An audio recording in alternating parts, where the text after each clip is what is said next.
Live from downtown Bakersfield, 23 ABC News starts now. A man arrested in Delano in connection to the death of his children. What authorities are saying about this cold case arrest. Other things that are causing fear to roll across the country in the immigrant community. So if there's a little concern out there, it's justified, and I share that concern. A local attorney dials in on the topic of free legal immigration services being offered at CSUB. Good morning and thanks for joining us for 23 ABC News at 6 a.m. I'm Danielle Kernkamp. I'm Mike Hart. Glad you're here. Let's bring in Chief Meteorologist Elena Russ, get that first check of weather as we start the 6 o'clock hour.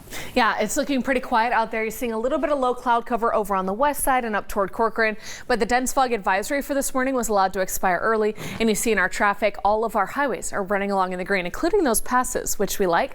There's a nice northwesterly flow here. So yes, we have a dry pattern this far south. We're not expecting any of this rain to come through the area, but we have passing clouds, good air quality, seasonal temperatures for the afternoon ahead.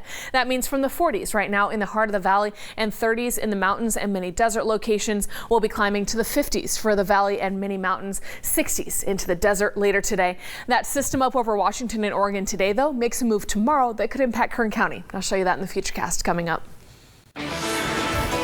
Authorities will continue to search the crash site where 9 people, including NBA superstar Kobe Bryant, were killed in a helicopter crash Sunday morning in Calabasas. Kobe Bryant, his 13-year-old daughter Gianna, and 7 others were on the way to Kobe's sports complex when the helicopter went down. Tributes are continuing to pour in as thousands have visited Staples Center in LA, leaving flowers, cards, candles, and balloons. The NBA also deciding to postpone tonight's game at Staples between the Lakers and the Clippers. And among those who were killed in the crash was longtime Orange Coast College baseball coach John Altobelli. He, his wife Carrie, and their daughter Alyssa were among the 9 who lost their lives, and that loss being felt here in Kern County. 23 ABC Sports Director Cariosa spoke to BC baseball coach Tim Payton about his relationship. We finished about 5 o'clock yesterday, and Sandy Taylor, our athletic director, walked onto our field and told me that John Altobelli and his wife and daughter were involved. So took a different turn for me. I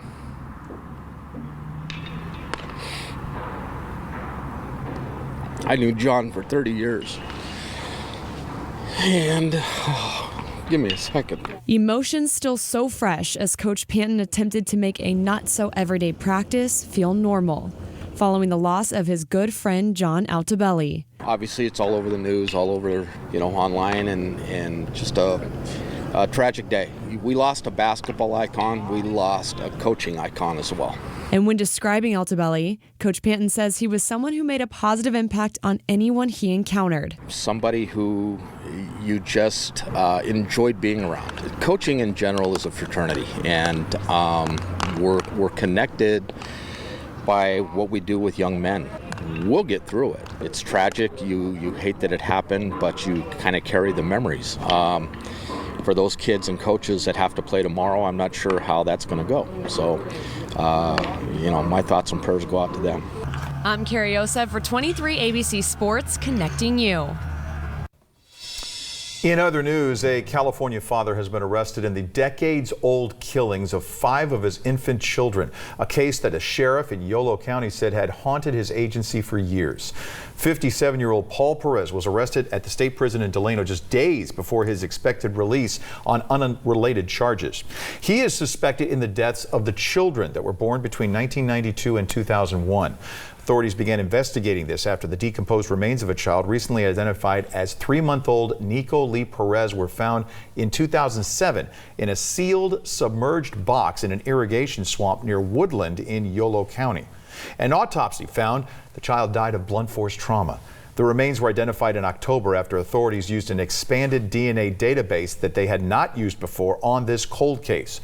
Perez is charged with 5 counts of premeditated murder with special circumstances of lying in wait, torture, and multiple victims.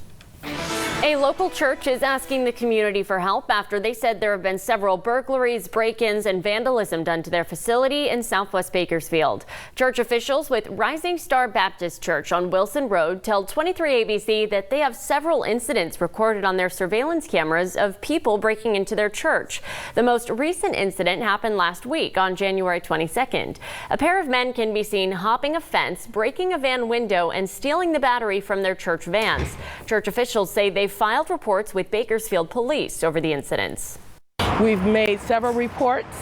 They've broken into our vans. They've broken into, vandalized our church. We have numerous cameras around our facility. They've torn down the cameras. We've had to put giant poles to keep the cameras up high so they can't reach them. Officials say there have been thousands of dollars done in damage because of these incidents. They mainly want the public's help in identifying the suspects so that they can be arrested and the ongoing incidents at their church can stop. Anyone with information is asked to call BPD at 327-7111.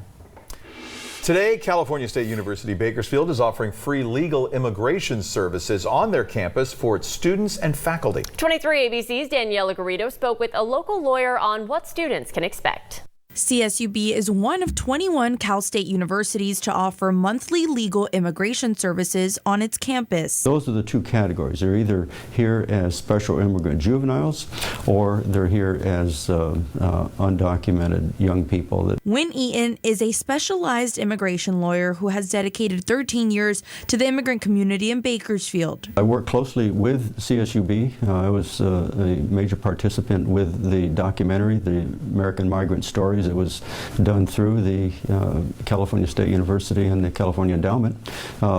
We've done a number of public forums to help people understand their rights, more than to know your rights. We've done various seminars to give people good ideas on how to deal with certain circumstances if they happen to get stopped and that sort of thing. Resource services such as Tuesday and Wednesday's event will allow the 9,500 undocumented students and staff throughout Cal State University campuses to ask questions about DACA renewals and family-based petitions free of charge. They don't understand the process that they may be eligible for to get on a path to citizenship or a green card and citizenship.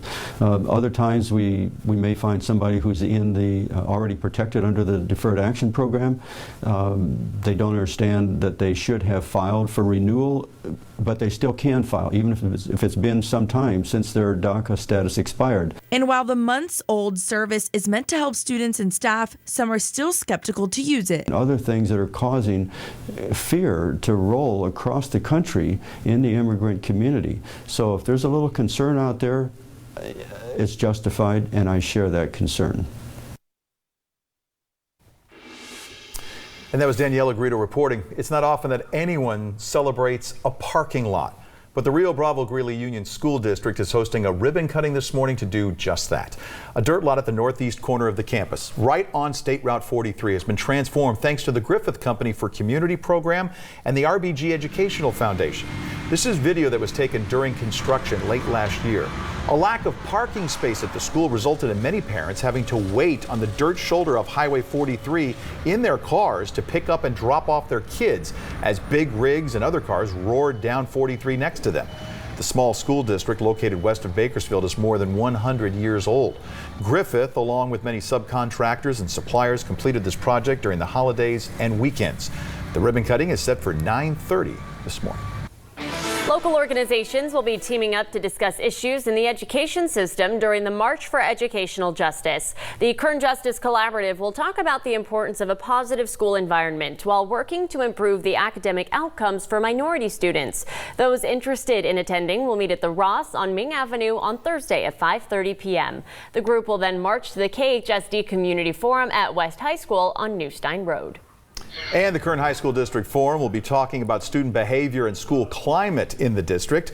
This meeting will include samples of student discipline and referral data, current school climate survey results, and practices related to positive behavior interventions and supports. That's the wrong graphic there. Apologize for that. The Community Forum begins at 7 p.m. Thursday in DeMello Hall on the West High School campus on New Stein Road.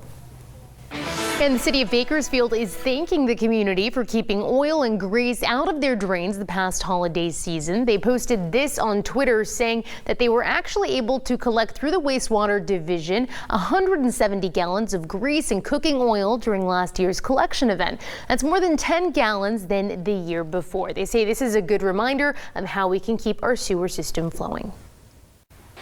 The City of Bakersfield is making room for a new natural gas fueling station, and the community has a chance to witness the reveal. SoCal Gas Company will be hosting a ribbon-cutting ceremony at its new natural gas fueling station this week. The new stations will help clean the air and reduce climate emissions along the major logistics transportation corridor of Highways 99 and the 65.